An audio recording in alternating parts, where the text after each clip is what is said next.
இது வந்து காக்கரட்டான்னா சில ஏரியாவில் வந்து இது மெட்ராஸ் மல்லின்னு சொல்லுவாங்க. அதாவது மல்லிகைப்பூவோட ஆல்டர்னேட்டிவ் பூ. மல்லிகைப்பூ சீசன் இல்லாத சமயத்தில் இதோட பூவோட உற்பத்தி வந்து ரொம்ப அதிகமாக இருக்கும்.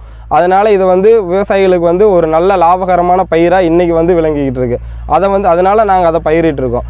அதுக்கு சில தொழில்நுட்பங்களை வந்து நாங்கள் பயன்படுத்திக்கிட்டு இருக்கோம். அது என்னன்னு கேட்டிங்கன்னா, இயற்கையான முறையில் வந்து ஊடு பயிர்கள் பயிரோட நடவு ஆரம்ப காலத்திலேருந்து ஊடு பயிர்களான தக்காப்பூண்டு, சணம்பு போன்ற பயிர்களை வந்து ஊடு பயிராக உள்ளே விதைச்சி அதை வந்து 2.5 மாதங்களுக்கு ஒரு முறை வேரோடு பிடுங்கி அதோட பக்கத்தில் வச்சு பக்கவாட்டில் வச்சு மண் அணைச்சிட்டே வரோம். அப்போது செடியோட வளர்ச்சி வந்து நல்ல வளர்ச்சி கிடைக்கிது. மழை காலத்தில் வந்து சூரிய ஒளி ரொம்ப கம்மியாக கிடைக்கிறதுனால ரைசோபியம் அப்படிங்கிற ஒரு நுண்ணுயிரை வந்து நாங்கள் இதை வந்து வருஷத்துக்கு ஒரு தடவை கண்டிப்பாக கொடுத்துட்டே வரோம். அப்படி கொடுக்கும்போது செடியில் வந்து பச்சையம் ஆட்டோமேட்டிக்காக உருவாகி செடி மகசூல் வந்து அதிகமாகிட்டு இருக்கு.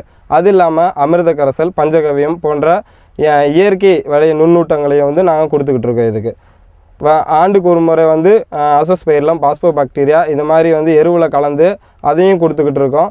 தேவையான தருணங்களில் வந்து பூச்சிக்கொல்லி மருந்துகள் மற்றும் நுண்ணூட்ட சத்துக்கள் ஒரு செடிகளுக்கு வந்து நம்ம வந்து பெரும்பாலான இன்றைக்கி விவசாயிகள் என்ன பண்ணுறாங்கன்னா, பேரூட்ட சத்துக்களை வந்து அதிகமாக கொடுத்துட்டு நுண்ணூட்ட சத்துக்களை வந்து கொடுக்க வந்து தவறிடுறாங்க.